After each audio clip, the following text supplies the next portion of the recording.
Oh, hello, detectorists, treasure hunters, history hunters.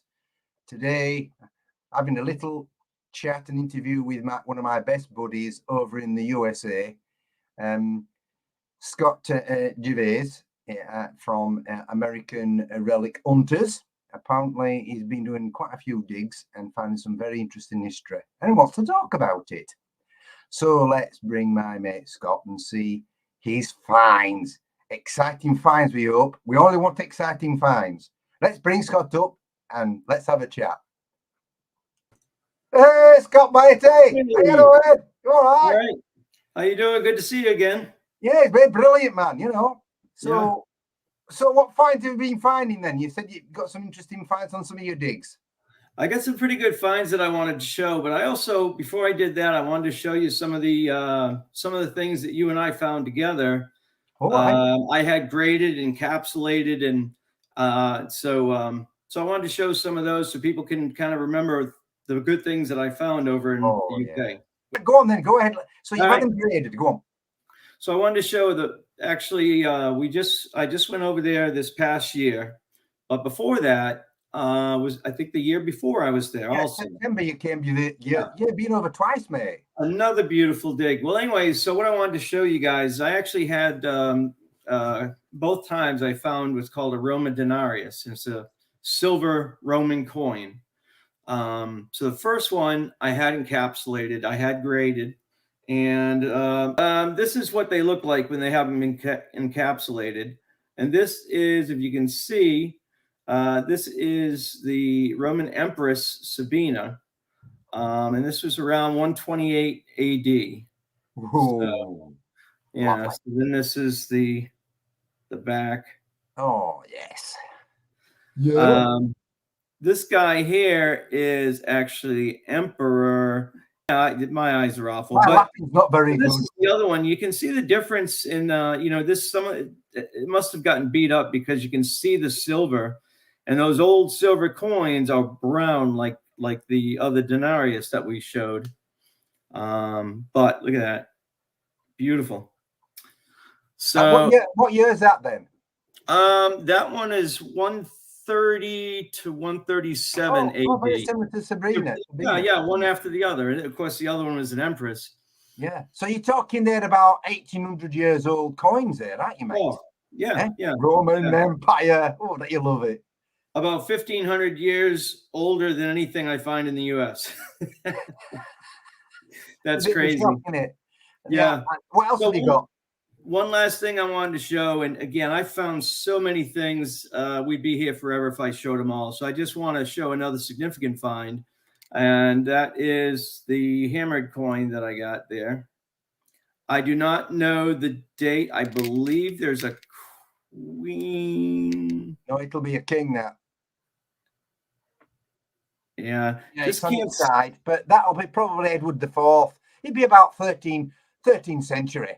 Yeah, something like that. So now that was my first hammered coin. I didn't kind of look back at our time together when I was in the UK visiting. And it was awesome, wasn't it? You know, the land was couldn't have been better, could it? Yeah. I mean, the land was all barreled, flat. Yeah. The farmer was just seeding it and barrel it as we were on. It was so the weather was perfect. It was nice and cool. It was beautiful. It was just so wonderful time. We caught it just right. Yeah. And we must emphasize that to get a farmer or landowner to let you go on when it's seeded is rare. I know. Yeah. Can remember that. The first very nice people. He and his wife. It was up here, wasn't it? It was the stubble. It was like wire brush. You couldn't get, but we. But I was still finding things, Still found things.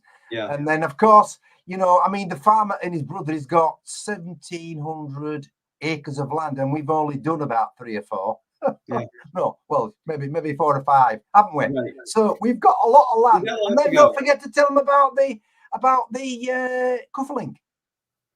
Oh, yeah. The cufflink that I found, the Fox cufflink. Yeah. Yeah, I think we told the story about how we met up with him at the hotel, and yeah, we met him up in the hotel, and he asked, and then he asked us to come and say he'd lost a gold cufflink. It wasn't valuable, but it was solid gold.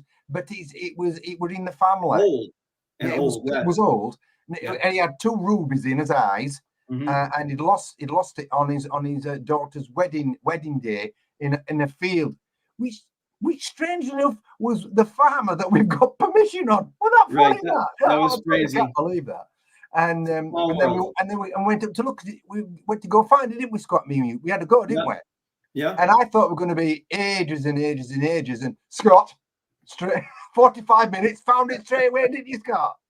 Yeah. And then we called the guy who lost it. He came right away. straight away. We found it, and he was excited and brilliant. So that was an exciting time. So that was, quite a lot going on. But that's another story. But right, so you've got some digs coming up. What's happening here? Yeah, so I found a property I don't know, maybe a month ago, and this is an old 1700s home up in Beaufort, North Carolina, and it's right on the coast. There was pirate activity in there. The home again is 1700s, Civil War, Revolutionary War, you name it. All this stuff could have happened then. So I was lucky enough to talk to the landowner, and the landowner allowed me to go there for a small fee. So let me show you the things that I found on my first trip there. Okay. And this is about 6 hours of digging. Excuse me, about 6 hours of digging, and there was way more than this. I'm just going to show the really nice things that make me feel that the rest of that property is really going to produce some good stuff. So I want to take the oldest so far. I think the oldest. Now I've got some pegs that might be older, but this is something not too many people see. And I want to show those little holes in there. This is an old shoe buckle. Oh yeah, that's correct. You think about pilgrims and 17th to 18th century, that may take. Oh yeah. So that lines up with what we know of the house, 1700s, and the shoe buckle. Really, even the 1700s, it was we were doing away with it. The shoe buckle is 1600s. I also found, because I was on the water, this is kind of significant. Not great finds, but I found some copper nails and pegs, and there's a good chance those would have been in shipbuilding and stuff like that. Yeah. Boats. Yeah. So I mean, any of that stuff. The property is literally right on the waters. 160 acres, right on the creek. Yeah. So I believe it's Pamlico Bay or Sound or something like that. Here's a couple of buttons that I found. Let me see if I can. Oh, there you go. Yeah, that's nice. That's a livery button. Button. There you go. Yeah, nice. And flat buttons with the type of shank will tell us it's 1700s, maybe early 1800s. Yeah. And this one I thought was neat because it's probably the biggest button I found. I thought it was a coin at first, but this is a large coat button. Yeah, they call them dandy buttons. Dandy button, yes. Yes. 17th century used to put them on their sleeve. Oh, on the sleeve. Oh, okay. Yeah. On the sleeve. Also there as well, but it was matched on the sleeve as well, Okay, I didn't know they were that big. Cool. A lot of them are decorated with fancy designs and stuff, dandy buttons with flowers and all sorts of. It depends on male or female. Right. Yeah. All right. Okay. So I found. Let's see here. 4. You can't really see them. Okay, you'll be able to see this. Oh yeah, American one, isn't it? That. Yeah. And you can see the date, can't you? Yeah. Is it 18 something? Oh, yeah. What's the date on that? Is it 17? 1896, I think. The date's on the other side there, Scott. No, the date's right down at the bottom. Yeah, no, I can't see it. No, I'm almost positive it's 1896. Oh, okay.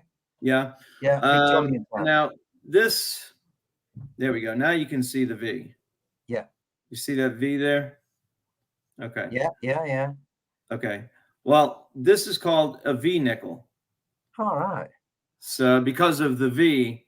Now this is, if you see the front though, this is actually a barber design. Okay. And Oh yeah. yeah. So barber, we have barber dimes, barber quarters, all that stuff. And all that is the artist that actually designed the coin. It's Oh, I not the person. see. Yeah. Oh, okay. And then this one is probably one of my nicest that I found there.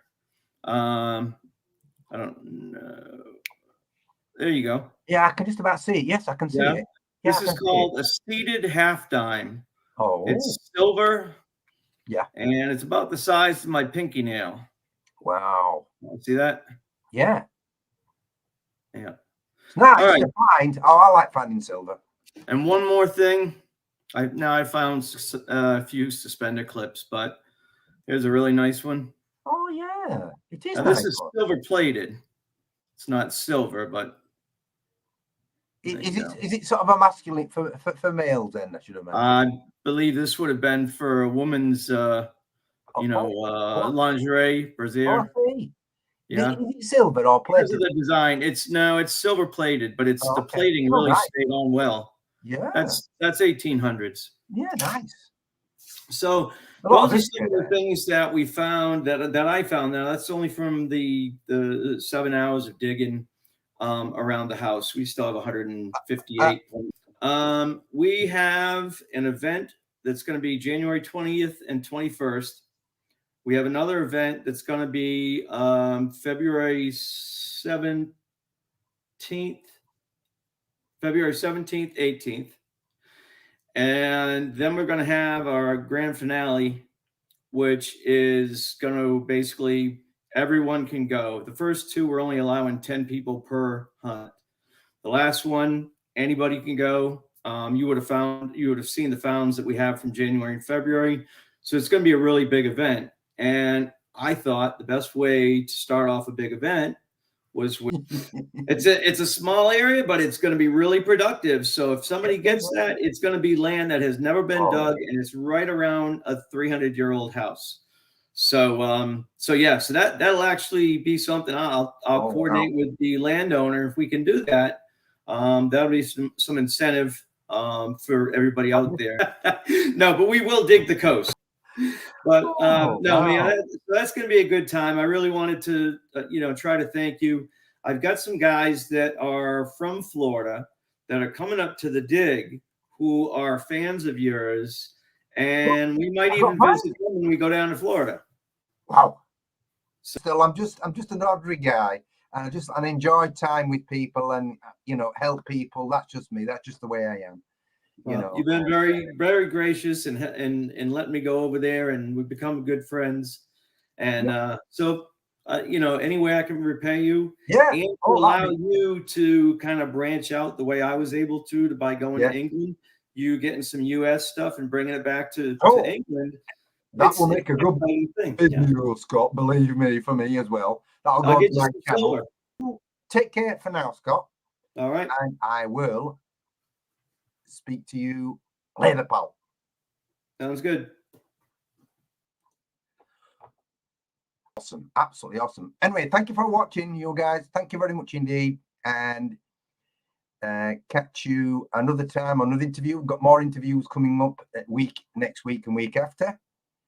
But cheers. Thanks. Take care.